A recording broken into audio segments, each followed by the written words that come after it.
Good morning, and welcome to the Lone Star Weekly Business Hour. Your host, Rick Schissler, is a Silver Fox advisor who personally has over 40 years of experience as a serial entrepreneur. So sit back, pull out your pad and pencil, and get ready to take notes as we join Rick Schissler in his Lone Star Weekly Business Hour. Good morning. Welcome to this week's Weekly Business Hour. This is Rick Schissler, your Silver Fox advisor. As always, and I'm smiling when I say that, we have a great show for you this week. We really do. We're going to start off with some tips and ideas that hopefully you can use in your business. And then we have a wonderful guest in the studio this morning. Deborah Bevers is here this morning. Has an interesting business. The name of it is Changes Staging. And I think you're going to find it very interesting what she does. A little unique, kind of a niche market. So I think we'll have an enjoyable interview. But first, we're going to talk about some tips and ideas that I hope you can use, as always, in your business today. I came across some interesting things in my reading this past week, and I want to share one of those things with you right now. I came across an article by Gabrielle Carroll that was published in the Fox Business Online, and it was entitled, "The One Thing All Successful Entrepreneurs Have in Common." The one thing, and all of us in one sense or another are entrepreneurs. If you started a business, there's been some debate about that, whether you're really an entrepreneur. But if you start a business or you're thinking about starting a business, you're an entrepreneur because you're stepping out. I feel an entrepreneur is kind of like an explorer. You have a map. Some people have a real detailed map. Some start with a single-page plan, but you step out there. But I think it would be interesting to understand from some research that's been done, and there's been quite a bit of it over the years, of what makes entrepreneurs successful, because we take a lot of risk when we step out.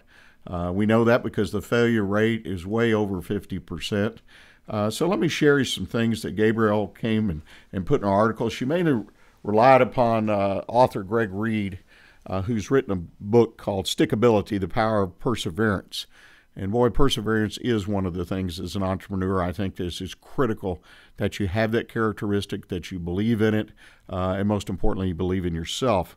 And the first thing that Mr. Reed says is embrace challenges. You've got to understand that you're going to have challenges, obviously. That goes without saying. But when you start a business, there are things that you cannot foresee. Things are going to pop up. And that doesn't necessarily mean they're bad things. They can be good things. But you need to be able to embrace them. Don't hide behind the chair when something pops up or under the desk. Be ready to embrace those changes. Don't look at them so much as obstacles, but look at them as opportunities. And this really is a characteristic that you need to have. Most folks don't like to face any kind of challenge that may hurt a little bit. And some of these things might hurt a little bit. So you've got to convince yourself, at least, if it's not natural for you to get up every morning ready for all these kind of challenges, you've got to embrace the idea that they're going to come and prepare yourself, as they would say if you were a seaman, batten down the hatches. But don't be afraid, because really it can't hurt you if you're ready and prepared to deal with it. And that's the second thing that Greg says in his book, is that not only do you embrace challenges, but you've got to remain flexible. Obviously, one of the ways to face a challenge is be flexible. And that takes place, or should take place, in your business every day. Be flexible, especially when you're starting. You go in with your plan. Again, whether it's 1 page or 50 pages, you've got ideas, you've got advice from people, and then all of a sudden, things happen, things that were not on the paper, things you hadn't thought about. Nobody told me this is the way it was going to be. But if you've got some flexibility and you realize every day that you need to be flexible, and not only major challenges, these could be minor challenges, like learning to deal with clients and customers, learning to deal with vendors, shipments that don't arrive on time. The flexibility means not only do you hold your breath or count to 10 and not get mad. That's one layer of it. But flexibility to me also means that you step back and say, is there another way I could do this, or another way I should have done it? And going forward, I'm going to do it a little bit different, because it will work better for me and work better for my business, and particularly for my customers. Third thing is stay calm under fire, and I've kind of touched on that. Try to control yourself. If you've got a time of adversity, try to stay calm. And again, this is the first layer. Count to 10, hold your breath, whatever it is, but realize the adversity is going to happen, the challenges are going to happen. And again, they could be good challenges that come your way. Each one, though, will help you mold yourself and your business into what it is, so be prepared to do those things. Fourth thing, it's an obvious outflow. Don't dwell on any failures. You're going to have failures when you try to start. The one failure you don't want is the total failure of your business. But don't dwell on them. When they happen, try to get past them. Try to use that time, as I mentioned earlier, to reassert yourself in the business and perhaps redraw or modify your plan. Find a different way to do something. If you hit a brick wall, try to figure a way to go around it, under it, over it, as they would say. And be prepared to do those kind of things and to think about it. But don't sit there and dwell on that failure, because that will obviously drag you down emotionally, among other things, but it also has a potential to drag your business down. And if you have employees at that point, when you get hit with that kind of thing, you're going to drag them down too. And remember, those people are there working hopefully just as hard as you to make a success, and you've got to lead, and you try to stay on the optimistic side of the track. Don't get drugged to the other side and become a pessimist. And the final thing, which kind of plays into what I do for a living, and I'm a big believer in prior to even doing this, is find a mentor. Find someone who can focus on what you're doing. A mentor is not just a friend. It's not a spouse. It's not a relative. It's somebody that is willing to focus on what you're doing. Engage a mentor. That's what I do as a Silver Fox advisor. I mentor my clients so that when they hit bumps, when they have opportunities, we talk about them. We talk about what to do with them. What are our options? And I'm a sounding board. And I personally really, really enjoy being that person for my clients. So my passion is to help people and to mentor them. And I believe, as a number of guests who have come on the show, that their success in their business is relied upon the mentor. So all the things that we've talked about earlier this morning, you can utilize the mentor to help you get past it. Because the bottom line is we all need help. And if we can get the help at the right time and help us through, we can build a successful enterprise. So keep those things in mind as you move forward, because the key is you want to surround yourself with people that you can get the results you want. And having a good mentor, I think, is one of the key people that you can put in your portfolio or your business plan of what you're doing and utilize their strengths to help you move forward. The next thing I'd like to talk about is business presentations. And I fully realize that a lot of you may never do a presentation. But let me tell you, I think it's something that you need to open yourself up to do. Because if you get a chance to talk about your business, talk about yourself in front of a group of potential clients or customers, and let me be frank, this applies to everybody, I believe, that's in business. Whether you're on Main Street with a storefront, or you work from your home, or you sell online, or you have a larger business where you work in an office building and you have 100, 500 employees, you've got to be willing, I think, if you lead a business, if you own a business, you've got to be willing, and quite frankly, you need to look for the opportunity to present your business, present yourself to potential clients, customers, people in the community, because you've got to get your business engaged, not just with customers, but also with the community. I believe very strong in that, so I think it's important that you spend a little bit of time preparing yourself to do this type of presentations. If you've ever done presentations, you understand what I'm talking about.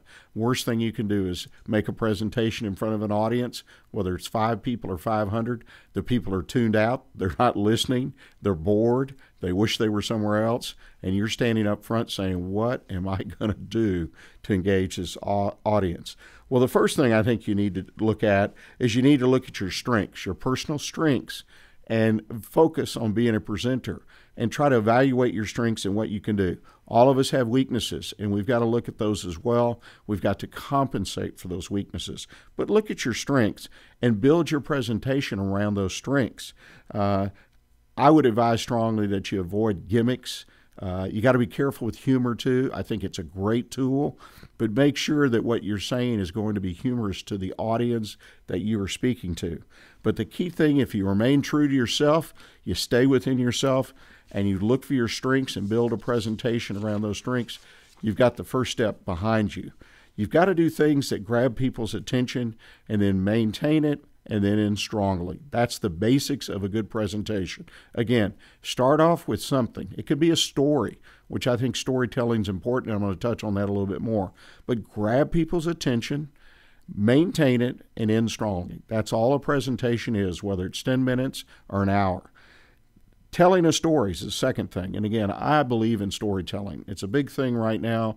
I've seen more written on it lately than I have in my entire career.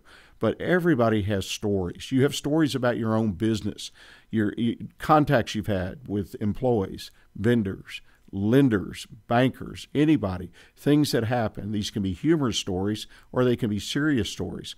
And you can put those stories together and tell them in a way that it is part of the presentation. It is germane and ties to what you're talking about. And I think storytelling is a great way to connect to people because most folks love to hear a good story. So maybe you craft a few stories and put them into your presentation. They're a great way to connect and grab attention because if you tell a good story, hey, this is where I started. This business was just me. Those kind of things people want to listen to say, gosh, and this is where you are today. But the key is make sure you have a point with the story. Just don't tell stories about you and Johnny and Mama and where you went for the weekend or something like that, or about your grandchildren if you're like me. They've got to be germane, obviously, the presentation, so be careful. But telling a good story is a great way for any of us because we all have stories to tell. Also, be aware of your body language. You know, there's a lot written about, do I stand behind the podium, don't put my hands on the podium, do this and that. I'm back to what I said in the beginning. Use your strengths. Feel free to move around. Use your hands. If you talk with your hands, use your hands. Now, again, we need to control it because we're maybe outside our box when we present to people. Most folks are. It's not something they do every day. I'm blessed in that I speak to people on a number of occasions, and I've developed a style, but I'm still working on it every day.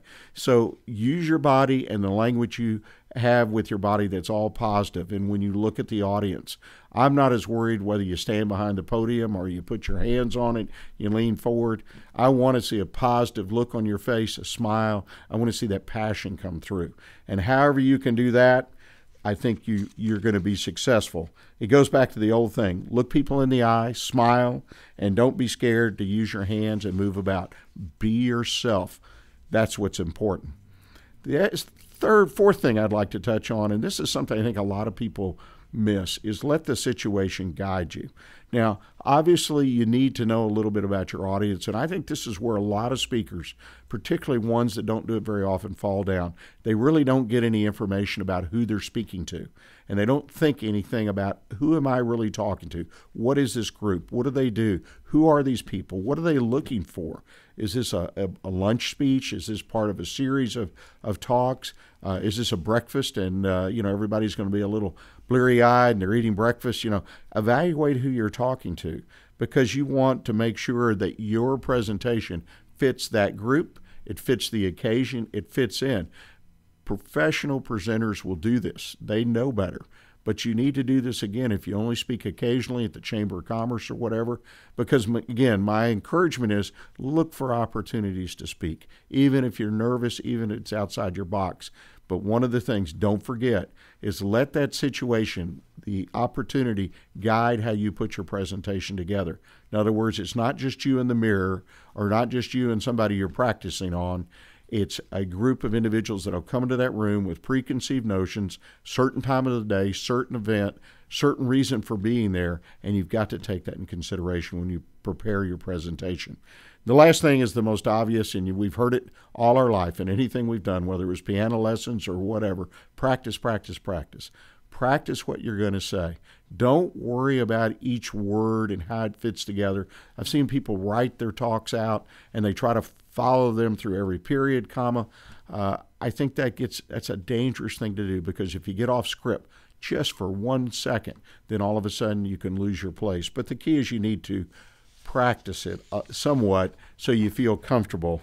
And a great quote I read that treat every presentation like it's your last one because then your true passion will come through.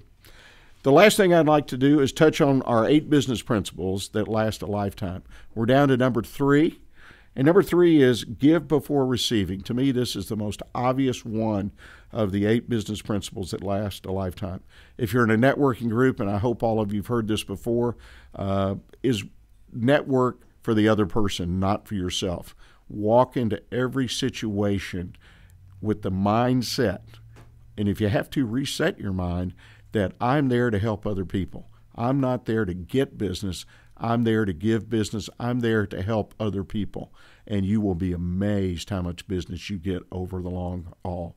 You have to build relationships, and you can't build relationships with your hand out all the time. So please try to remember that one. Again, I think that's the single most important one, is giving before receiving.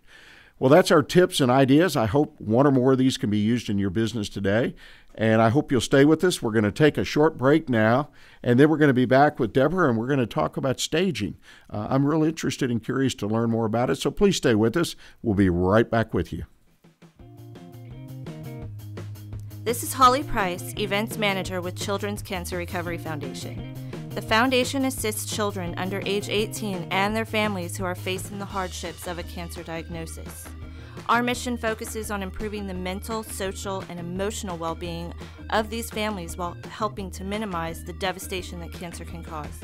Located in the Woodlands, Texas, we support families who often face financial difficulties through our Helping Hands Fund. The Helping Hands Fund provides emergency bridge payments directly to the utility companies and landlords, ensuring that each child has a warm, safe place to call home while recovering from cancer. For more information, you can contact us directly at 713-389-5544. You can also check out our upcoming events or make a donation by visiting our website at www.childrenscancerrecovery.org. Hello, I'm Mark Hader. And this is Cindy Cochran inviting you to join us on the Cindy and Mark Show each weekday morning from 10 to 11 here on Lone Star Internet Radio. Super, Cindy, but I believe it's the Mark and Cindy Show. Huh? Yes, it is, Mark. And it's broadcast live on Lone Star Internet Radio here in beautiful downtown Conroe. Oh, the exciting things we'll talk about, the interesting guests you'll get to meet, the wonderful gifts we'll give away, and the tons Wait. Gifts? There are no gifts. I'm not giving away anything. Why do you get to decide on what we do? It's Mark and Cindy, remember? Oh, yeah? Well, so ladies and gentlemen, tune in and we'll all find out who gets to decide stuff. Weekday mornings at 10 here on Lone Star Internet Radio. How was that? It could have been worse. You could have sung your part. Oh, yeah, wait. It's the Mark and Cindy Show. The Mark and Cindy Show. The Mark and Cindy Show. The Mark and Cindy Show. This is Rick Schissler, Silver Fox Advisor, welcoming you back to the Weekly Business Hour. This is the part of the show I like best, is talking with our guest and learning more about what they do here in the Montgomery community and how they got in business. And I want to welcome myself this morning, Deborah Bevers. There, I'll get it. I told you I might slip up. Deborah, welcome to the show. Thank you. I'm really excited to be here. Well, I'm excited to talk to you, and the fact that you're in the staging business, the name of Deborah's business is Changes Home Staging. So we're going to learn a little bit about staging, and why don't you tell us what your business is and what it does? Well, I am a home stager where I'll go into a homeowner's home who is planning to sell their house or just want to organize their house. And I depersonalize it and prepare it for staging or for sale so that they can get a much higher price on their home. Now, you made that sound really simple, and you and I were talking before the show how there's a lot that goes into staging a home. Kind of tell us, I mean, you go in and you make it look good, but what are some of the things you really do? I mean, I've looked at your website and kind of looked into the background of staging. There's a lot more to it than meets the eye. Absolutely. Rick, let me tell you, I've got 4 steps here that I can just give your listeners. And that first step would be to, if you are thinking about selling your home, you want to look for a good realtor. Get several references and from different people that you know, and interview more than one realtor.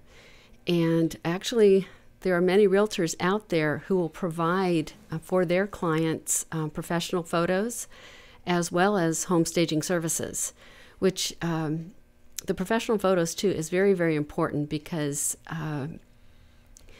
when most home buyers are looking on the internet today, and when they go through the different listings, they see homes, and the homes that have the professional photos stand out much higher than others. And so that is something to really consider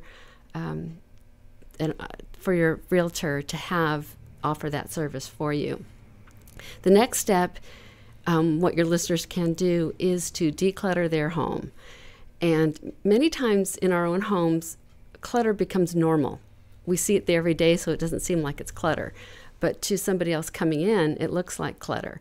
So it's really good to get somebody else to come in, whether you want to hire a home stager or have a friend or relative come in and just help you to decide, oh, this shouldn't be here, maybe I should get rid of this. And all that's, and you can decide, do I really want to keep this stuff? Have a garage sale, throw it away, donate it.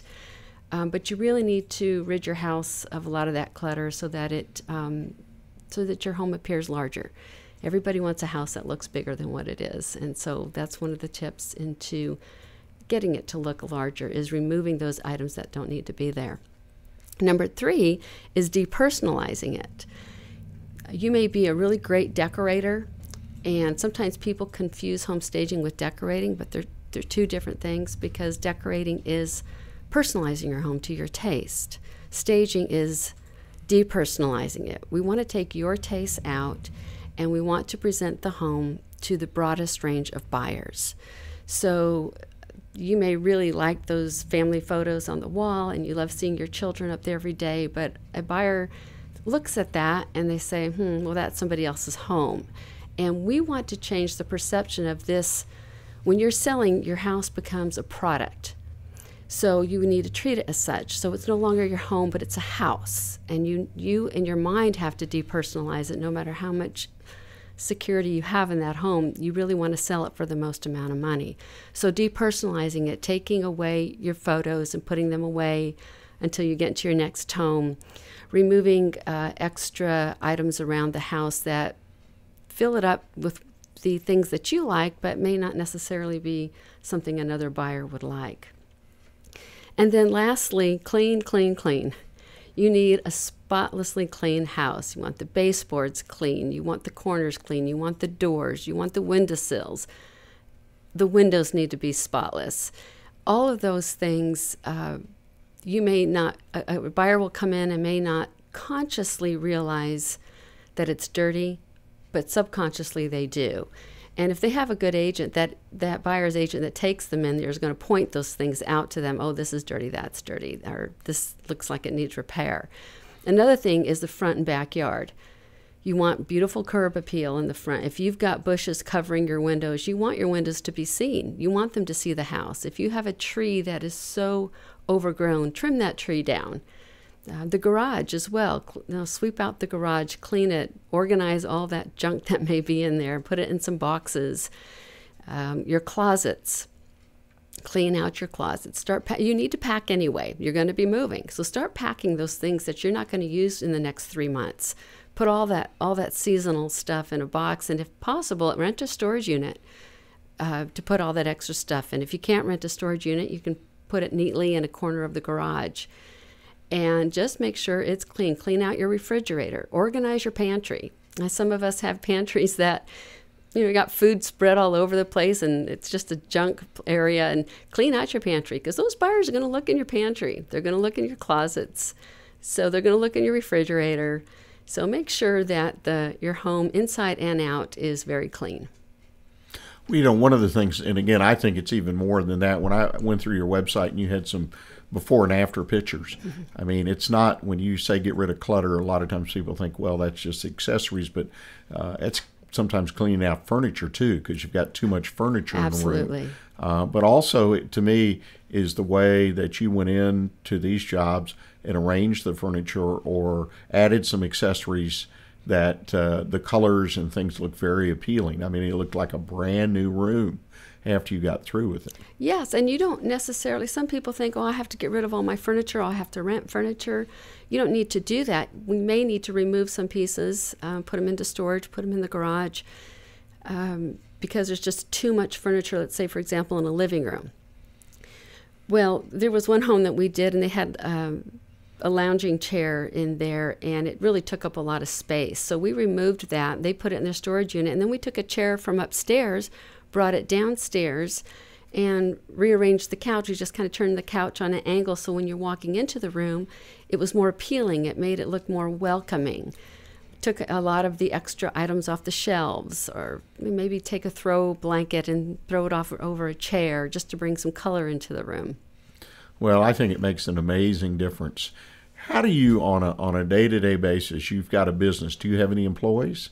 It's just me. Okay. But I do, on some of the larger jobs, I work with a very great group of home stagers. We have a local chapter here of home stagers, and we all have our own business, but we all work together. We don't compete with each other, which is really great. We work together, and we help each other. So I'll go and work with other stagers to help them with their homes, or they'll come and help me.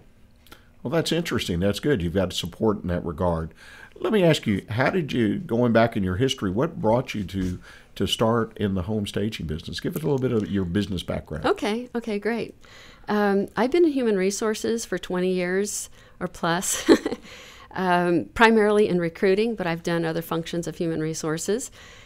And so I know business. And we recently moved to Conroe, been here less than a year. And I quit my job because it was much too far to commute. And I was looking for something different. I went on some interviews in human resources, but my heart just wasn't in it anymore. And the real estate agent who sold us our home, we had them over for dinner, and she saw my house, and she saw how I had it decorated, and she said, "You should get involved with home staging." And I never even considered it. And I thought, I wonder how I go about doing that. So I researched it. I got myself accredited through stagehomes.com, which is really the only accreditation that there is available, and learned more about the business, sense of it. And even the home that we purchased, we were looking to move to this area for about 2 years, and I was on the internet. So as a home buyer, I understand how important those pictures are. And when I saw a house that had a cluttered kitchen, dirty dishes, I didn't even want to go look in that house. And when I saw the house that we ended up buying, I knew that I knew there was something different about it. And at the time, I didn't realize it was staged. And it was beautifully staged. And so I was a good example of what staging did in causing me to be drawn to a house, even though before I even really understood it. So I'm living proof that it does work, because we purchased a house that was staged. So that's what kind of made me get into it, and I love it. I'm great at decluttering. I'm great at organizing, and when I'm in a home and doing it, because I've done it in my own house for years. I just love doing it. Let me ask you this: the real estate market, my understanding is, in the residential market, it's a pretty good market right now for sellers. And so if what would motivate me, because I hear all the stories. In fact, I heard one last night. This was in Houston, but somebody put their house on the market and it was sold the next day. Those kind of stories, particularly in Houston and the inner city areas, are just rampant. But I assume the market up in the Conroe, Montgomery County area is pretty good as well. What would encourage me to hire someone like you, even though the market seems to be pretty good on its own? Well, first I have to say the house that sold in one day, I'm 99% sure it was staged. Because even though it is a good market for selling, stage homes get picked up quickly. I mean, my house was on the market one day, and so the one that I purchased. So I would say, yeah, it's a good market, and you don't have to stage, especially if you know exactly, things that need to be done. But it is also, okay, let me give you an example. Like you've got a house, and maybe there's on a neighborhood with 3 houses for sale, and one of them is staged and the other 2 are not. And let's say they're all the same floor plan. I guarantee you that house that's been staged is the one that's going to sell faster. So it's still going to sell faster. Typically it sells for more money because it does look really nice, and you start getting into a bidding war and people are starting to offer more money for that house. And you're out of the house a lot quicker. So even though it's still a good market, if you could sell your house in 10 days rather than 30 days or 2 months, now we don't make any guarantees they'll sell that fast, but statistics show, and even at stagehome.com, you can go there and see national statistics on how quickly stage homes sell as opposed to unstaged homes, whether it's a good market, a seller's or a buyer's market. Well, and I also personally agree with you because I've been in staged homes, and it makes a heck of a difference. You almost, again, you feel like it's a brand new home, even though it may be an older home. It just looks wonderful. I mean, you get a good feel when you walk in. We're going to take a short break, ladies and gentlemen. I hope you'll stay with us. We're going to come back and visit with Deborah a little bit more about some general business principles and things about operating this kind of business that might interest you. So please stay with us, and we'll see you in a moment. At Jazzy Junk, volunteers reclaim, restore, and recycle. Jazzy Junk is a non-profit resale storefront where you will discover wonderful, unique finds at very affordable prices on furniture, antiques, books, art, home decor, and more. When you shop Jazzy Junk, you support New Danville, a community for adults with developmental disabilities. We receive new donations daily, so plan a visit to Jazzy Junk today to find that perfect item or gift. Our motto is here today, gone today. So remember to hurry in and shop often for the best selection. Jazzy Junk is located in the outlets at Conroe on League Line Road and I-45 North. Call 936-441-4500 or visit our website, jazzyjunk.org. That's JUNQUE for more information and store hours. Howdy, howdy, folks. Cable Smith, host of the Lone Star Outdoor Show, inviting you to join me Saturday mornings from 7 to 8 on Lone Star Internet Radio for Texas' premier hunting, fishing, and outdoor talk show. So pour yourself another cup of coffee and pull up that stool a little closer to the old campfire, because if you can catch it or kill it in Texas, we're going to talk about it. That's right. Bucks and ducks, gobblers, monster bass, redfish, trout, and a whole lot more.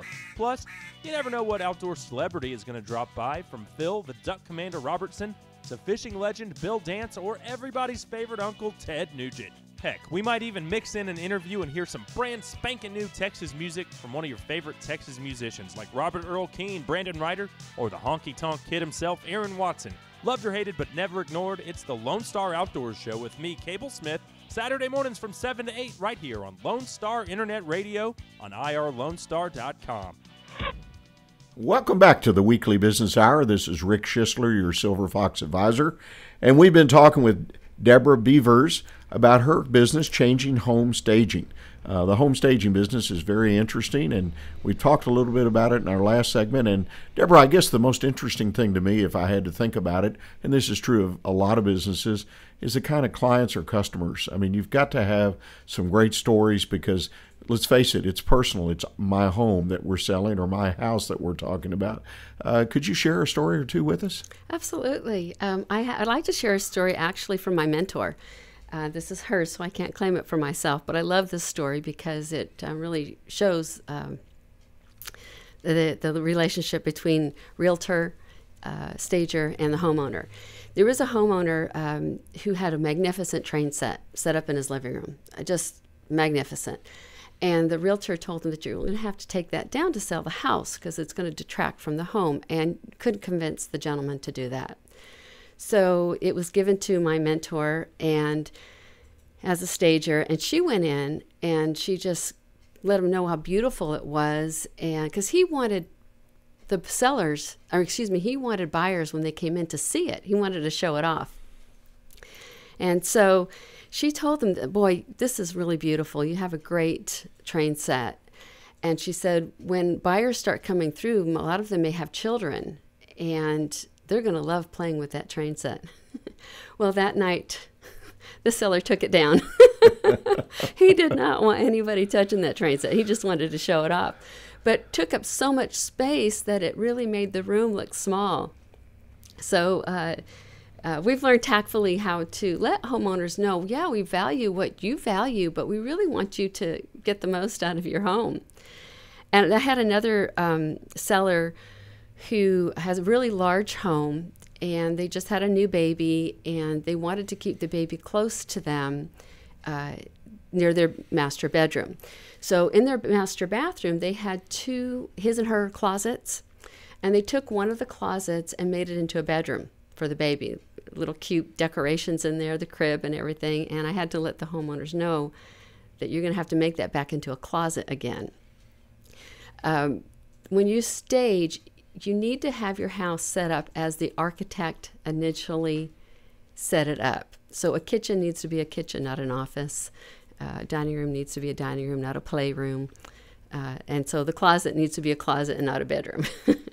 You know, that's interesting. And that first story, obviously, that goes back to something I said in our tips section earlier today, to think kind of outside the box sometimes, be flexible. And it sounds like your mentor obviously thought that through and said, okay, let's try another angle. Yes. And I love that. That's beautiful, because that really got to the heart of the matter. I can see that working very well. Yeah. Well, and I imagine you face those kind of situations every time you take on a staging, because all of us, I would think, almost have taken the house from, as you said, the way the architect originally designed it and planned for it, and we've done little things. Rooms have changed to something else, or where we put things, or how we do it, that just sort of fit how our family or our life is grown in that house. So I imagine you have to kind of use that mind a little bit to come up with creative ways every once in a while. Yes, because we don't want to offend, and that's not the point. It's just I'm coming in being very objective, and I want that homeowner to get the most money for that house in the quickest amount of time. I'm thinking about them and what's best for them in the long run. And so I want to be their friend that way, and be honest and tell them this is what's going to sell your house quickly. Well, I might already know the answer to my next question, but I'm going to ask it because I'd ask everyone, what is the single biggest challenge you face every day in your business? Is convincing people the importance of home staging. They think it's too expensive. Let me give you an example. On my charges, a house that's under 1,500 square feet, I charge $75 for a consultation. For a house that's about 8,000 square feet, it's going to be about $700 for a consultation. When you think about, you put your house on the market, and let's say you're going to put it on the market for $200,000, and it's sitting there, and you're not, and you want to move, you want to sell that house, and you want to leave. Well, then your real estate agent comes to you and says, well, let's do a markdown. So let's mark it down $10,000. Well, you've just lost $10,000, and your realtor just lost $10,000 in commission. Whereas if you would have put out $75, $100, $250, depending on the square footage of your home, for a consultation, that is just pocket change compared to what you could lose by having to mark down your home. Now, if you want me to come in and actually do the staging for you, the prices are a little higher because I'm coming in and moving things around and spending a full day staging it. It's still a very small fraction of your first price reduction. So it really is an investment. Well, let me ask you, if you came into a home and you spent a day, say an average of home of $2,025, but you spent a day, about what would it cost me to have you come in and really do it first class? Well, it's just like a real estate agent would say, I have to see the house. Okay. But just to give you a rough estimate, it could be $400, it could be $600, it could be $1,000. It would depend upon if I would need to bring in inventory. You may have things in your home that we could use, but you may need some extra greenery, or maybe some wall art, or maybe some accessories put on the table. And then it would depend, and sometimes it'll take a full day, may have to come back a second day, depending on what needs to be done. I've been in some homes where a lot of work needed to be done. They've lived there in a long time, have several children, so we need to do a lot of work.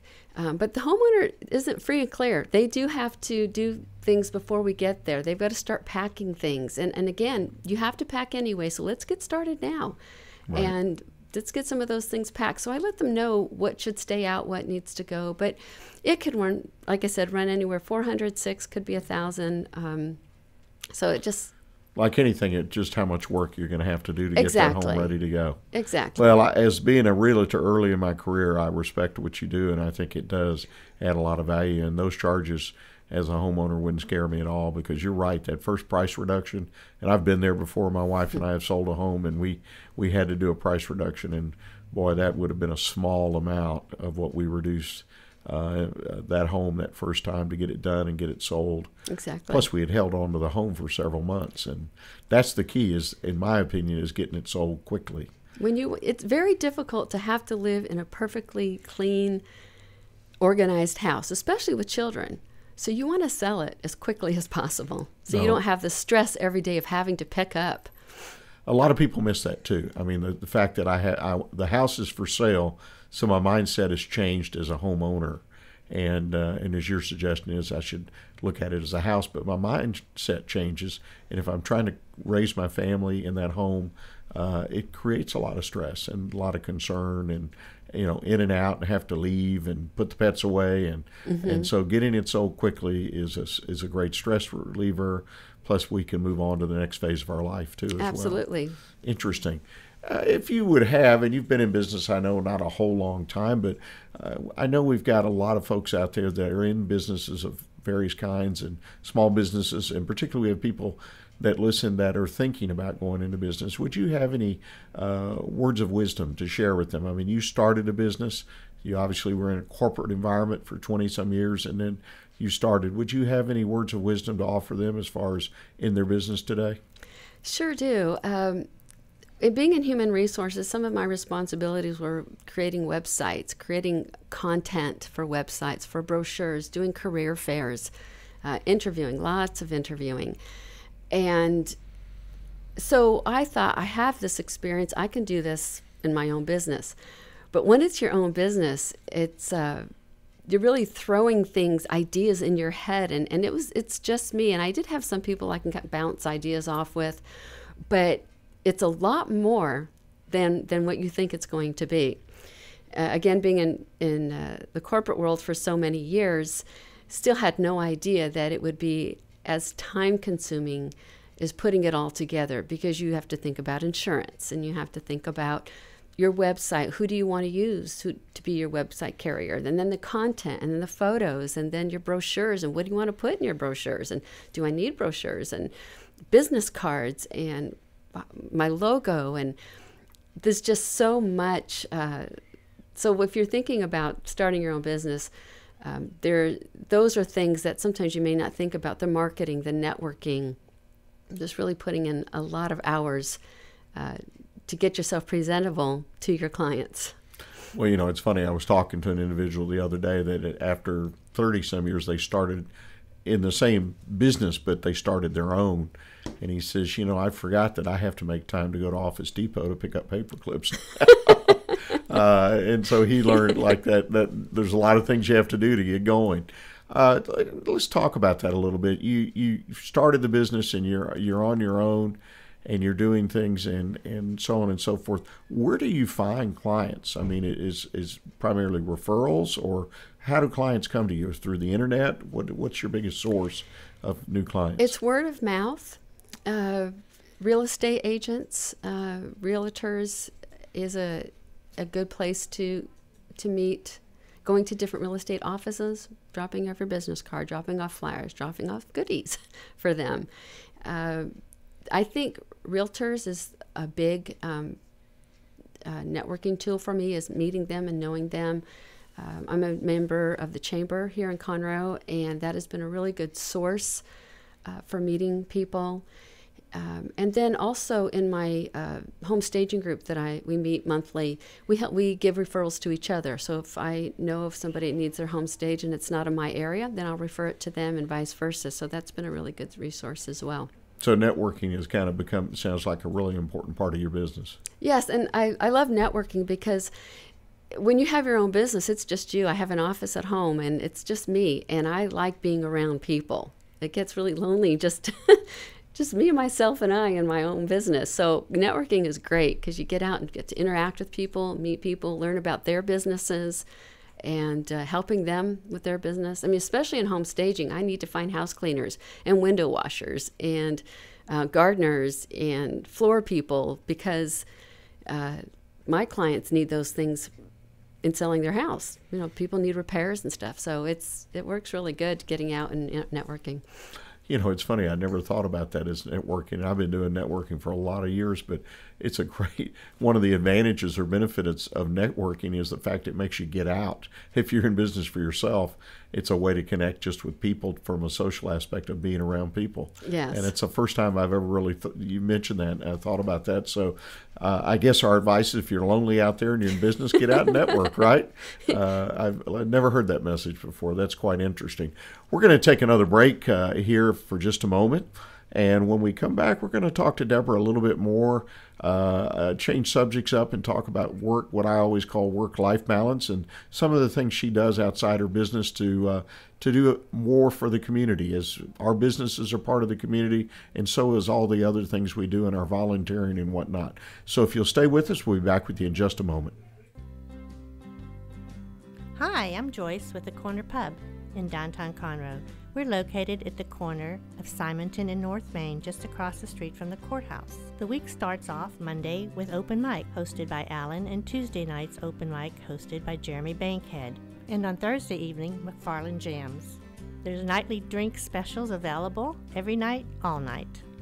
And don't forget, live entertainment every weekend. To see a full list of events, visit our website at thecornerpubinconroe.com.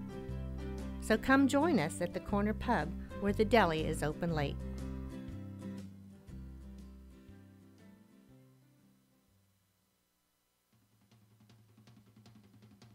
Hi, I'm Tina, and I will be your host for a new program on Lone Star Internet Radio. I call it Retro Saturdays. Every Saturday at 5 p.m., I will be playing music from the 1930s to the 1970s. I will play a different genre of music every weekend of the month. You will hear big band music, jazz, 70s classic rock, and 60s oldies. Join us for Retro Saturdays at 5 p.m. every Saturday of the month. Go to irlonestar.com for more information on Retro Saturdays on Lone Star Internet Radio.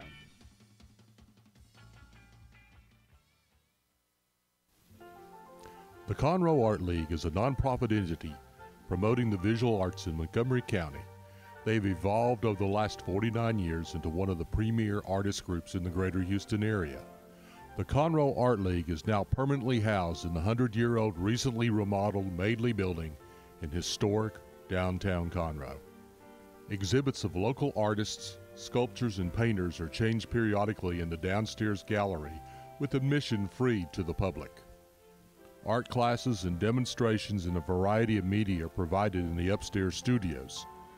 The mission of the Conroe Art League is to encourage artistic development and cultivate an appreciation of the visual arts through education, exhibitions, and community outreach. For more information, call area code 936-756-9572 or visit their website at www.conroeartleague.com. This is Rick Schissler, your Silver Fox advisor, and I'm welcoming you back to the final segment of today's show on the Weekly Business Hour. And we've had Deborah Bevers in the studio this morning of Changes Home Staging.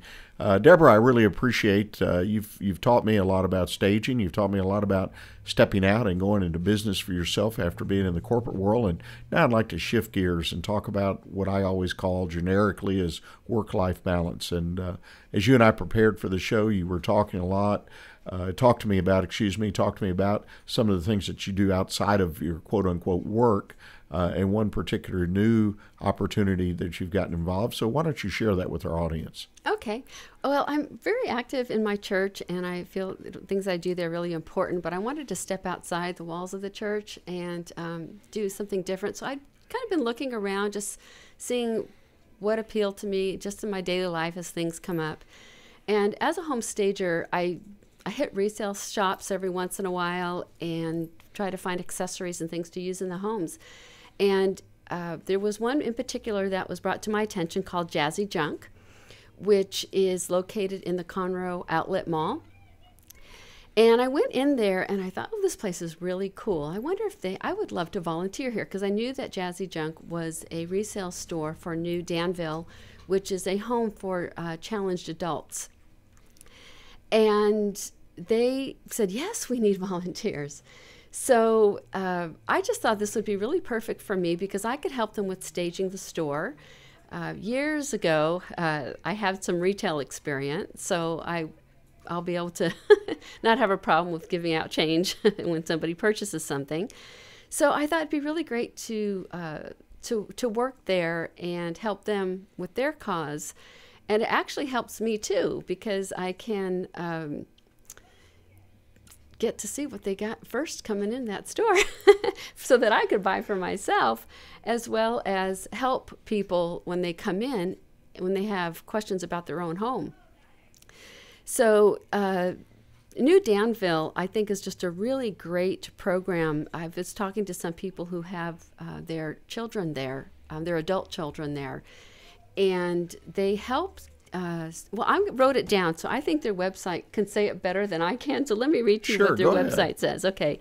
New Danville is a self-sustaining, master-planned, integrated community where adults with intellectual and developmental disabilities can live, learn, work, and grow emotionally, socially, and spiritually with their non-disabled peers.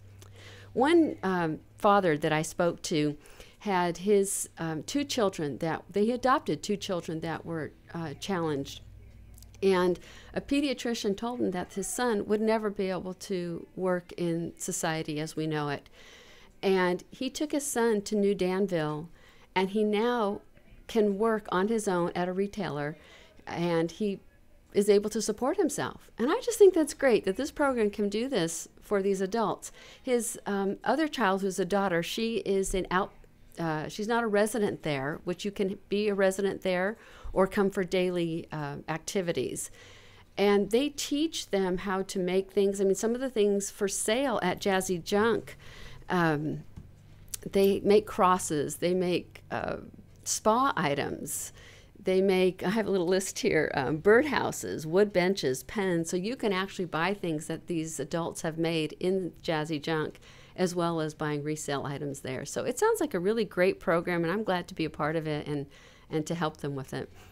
Well, one thing I'd like to comment on and kind of go back to the beginning of what you just said that I feel is really important is that when we go outside of our business, and most of us are connected to a church, and that is a place to volunteer and to give time. But when we look for some other place like you have done and searched, and you hit the nail on the head, I'll be frank with you, and that's an expression I like to use, but not the thumb, but the head, and the head of the nail, not my own head. But the point is that you have found something not only that it seems like you're passionate about, but you use your skill set. The skill set that you've developed over your career, the skill set you use in your business. And many times I find I talk to people and they want to volunteer, they want to help because of the cause, say, which is fine, that's great. But if I can bring my skill set to that volunteer effort, which is what it sounds like you're doing by being able to use your staging ability and so on and so on and so on and so on, and in the store and that kind of thing, to be able to really help. That is a win-win situation. And my encouragement has always been to people when they reach out and want to become involved in something. Sometimes, again, it's driven because they have a passion for the cause itself, which, again, I think is great. But if you can bring a skill set along with that passion and really make a difference, those kind of people really make a difference in what they volunteer or help those kind of organizations. So we expect great things the next time we go to Jazzy Junk. The store will be completely redone. Not that it's not nice, but you'll have your touch on it. So I think that's great. And thank you for sharing that with us. I think it's a great work-life balance lesson. And my encouragement has always been look for things outside work with family and friends and whatnot that you can do. I would like to thank you so much, Deborah, for coming in this morning. And if people are interested and they're getting to the point of selling their home and whatnot and interested, which I think is a great thing and a thing I would encourage, and want to hire you or talk to you, how would they get in touch with you? They could get in touch with me through my website, my email, or my phone. My website is changesstaging.com, www.changesstaging.com, or my email is changeshomeconsulting.com. And my phone number is 713-576-9635. Could you give us that phone number one more time? Sure, it's 713-576-9635. Well, Deborah Bevers, I really appreciate you coming in today. And the name of your firm again for Changes Home Staging. It's been a great show from my perspective. I hope everyone's enjoyed it. I would encourage you to join us next week.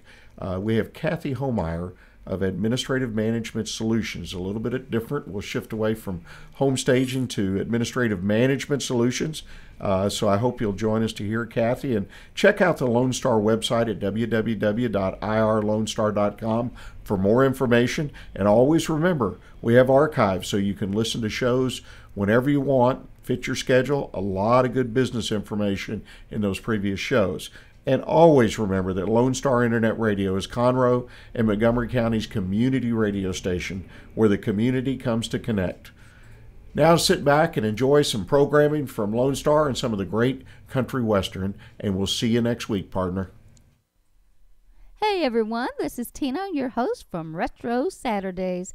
I wanted to invite you to visit the Lone Star Studios here in downtown Conroe, Texas. We're all volunteers here, and we need your help in serving the Montgomery County area.